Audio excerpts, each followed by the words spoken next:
What is going on, guys?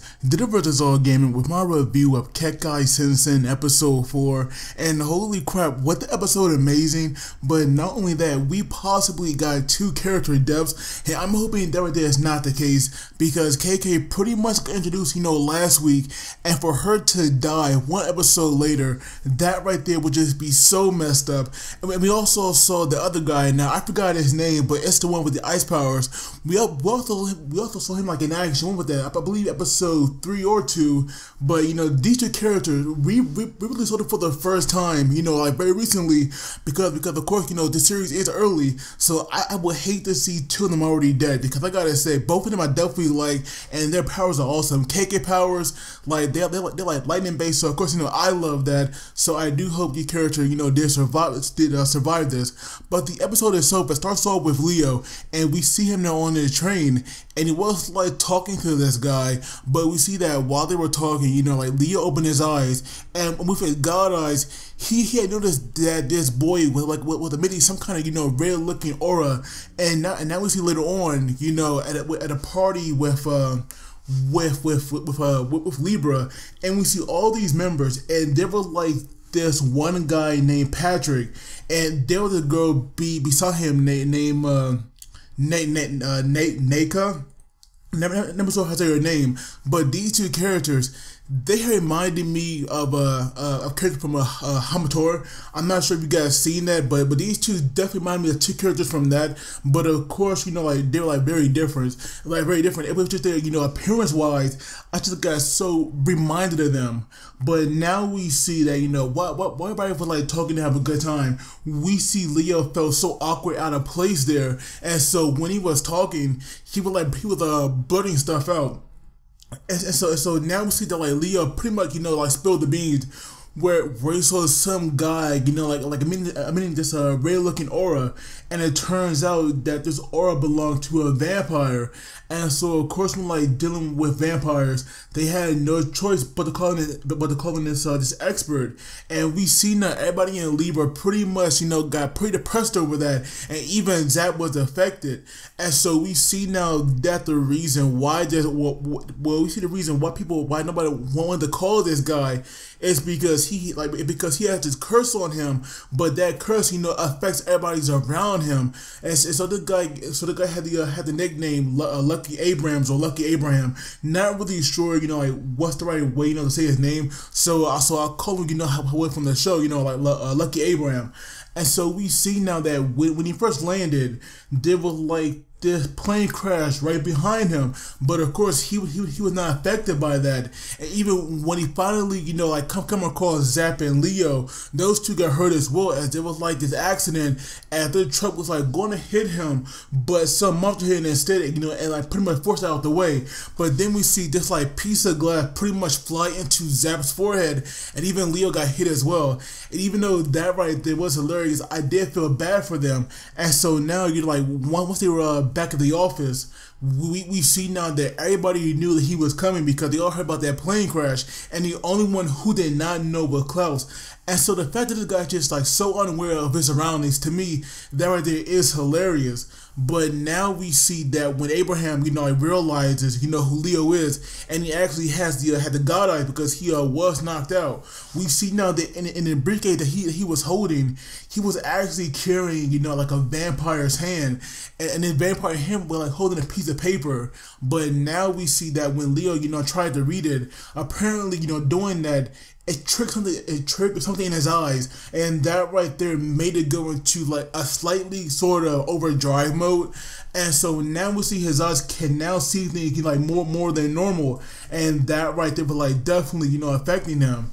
And so now we see that Abraham, he had got this idea, and we see that while they were on this train, there was this monster that was actually going to like fall on top of them, but somehow a meteor came out of nowhere and hit them off to somewhere else. And that right there was like definitely hilarious, because we have Zap here like freaking even more. And even when they finally arrived at their destination, this like very large steel beam was like gonna fall on them, but like Klaus here was like his superhuman strength caught that with like one hand and just tossed this out like it was nothing. But eventually they do come across this like cliff of sorts, and we see now what Abraham wanted like Leo to do. He had wanted him to like look down this hole and like spot these vampires, because that right there is where they're hiding. Because like they're just like, oh, there's a group or organization called the Leader 13, and because they're like very dangerous, because we see now that like there was even a report about them, you know, like a few years ago, I'm guessing. But vampires in this series, they're like very, very dangerous. And we see now when Leo was like looking down there in this hole, and even though his eyes were like in an overdrive state, that right there was like still too much for him. And we see now that his eyes actually cracked, and that right there worried me, because that right there could be dangerous. And we even saw him now bleed from his eyes. But now we see that, you know, it was just not 13 of them, you know, like they had thought. It was like way more than that. It's possible that it could have been 100 and even more, but like we have no idea. But we do see now that there was some vampires causing trouble, and that was with just like 2 of them.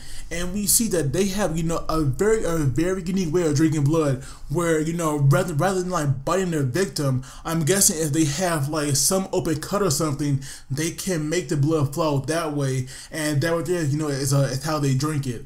But now we see that we have the Ice Guy and KK, or no, Steven, my bad. His name was Steven, if I remember correctly. We have Steven and K.K. They were now going down there to like deal with the vampires, but we see now that like these machines or people, whatever you want to call them, they were now under the vampires' control. And even though K.K. didn't want to be there, or you know, didn't want to work with him, they actually made a pretty good team.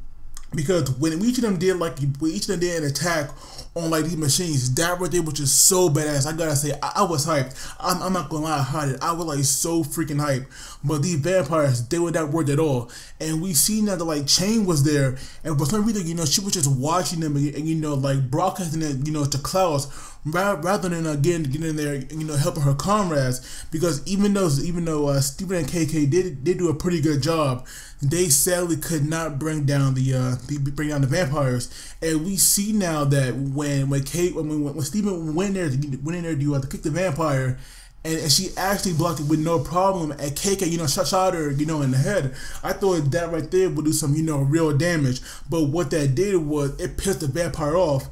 And so what that vampire did, she made some kind of, I'm not sure how to say it, some kind of weapon, like some purple looking gel, and that right there, you know, impaled their bodies, and at one point even covered them, and that right there was like definitely like something crazy. But now we have all of them, you know, like rushing there, and of course we have Zap being Zap. He was actually, you know, like threatening, you know, this train conductor, because that right there was a monster actually. We have Zap here threatening it, you know, to make it go there faster. And so at one point, you know, we have this scene with like White and her brother, and of course, you know, her brother was the guy from earlier, and this guy is actually a vampire, so that means White is also one as well. That right there is like rather obvious, because I do think it would be weird if only one of them were like turned, or you know, or both of them were like natural born vampires. But now we see that the vampires that were dealing with it in the episode, they were like pretty much getting tired of Steven and KK. But Steven here, even though he was like so beat up, he definitely did not give up, and they actually bought enough time for like Klaus to get in there. And when Klaus came, oh my god, that right there was just so awesome. I loved it. Like that got me so hyped when he actually, you know, like took, well, I'm not sure if he took out both, but he definitely sealed, you know, the other girl vampire with that form 999 technique. Now I'm pretty sure that right there was like Russian, what he was speaking, or German, and so obviously I cannot really say it, but the way that he like sealed that vampire, that was awesome. And to me personally, it reminded me of some kind of key. And so I do wonder, you know, like the ones we saw previously, especially that massive one, is that right there from a single vampire, or is it possible that it came from the fusion of like multiple keys? Because that right there, I do wonder, you know, like how in the world, you know, did like work like that. But now we see afterwards, you know, after they had dealt with the vampires, we have them, carrying out Steven and K.K. And sadly, we have no idea if they made it or not. But obviously, the other members of Libra, they definitely gotta be ticked off right now, because like how can they not be when their comrades, have been defeated like this? But now we've seen now that Leo's eyes, they have definitely evolved some, because before he could not see their aura, and now he can, and all of them have like this golden aura around them. And that right there, I do want to what it means, because this over here, obviously, now they all have the aura, they definitely have a chance, because before it looked so hopeless because there were like so many vampires. But if these guys, they're supposedly superhuman weapons, if they can definitely take on these vampires, the humanity definitely has a fighting chance. But now when like Leo goes back, or you have the flashback about White's brother, and obviously like Leo has definitely figured out who he is. We see that when he went to White's room, she was not there, and when he found her, she would not go back to her room. So I do want to like, why is that? And I think this right here might be a way for her to join Libra, because obviously she definitely likes Leo, and so I would imagine that like if she goes with him and she really is a vampire, then like she could definitely take on her own people. But now we have her brother talk to somebody, a family or something like that, and we see now that like her brother is definitely plotting something with the King of Despair. But like I said, the episode, it was definitely amazing to me, at least. Klaus went in, my boy did work, because let's say in episode 1, Klaus is my favorite character, so every time he does something, I get pretty hyped up. And so for that, especially with the way the story progressing, like this episode, I'm going to give it a 9 out of 10. But that's me personally. But of course, I would love to hear your guys' thoughts on this. As always, don't forget to like and subscribe, because it really helps me out. And you guys take it easy. And I will see you all next time.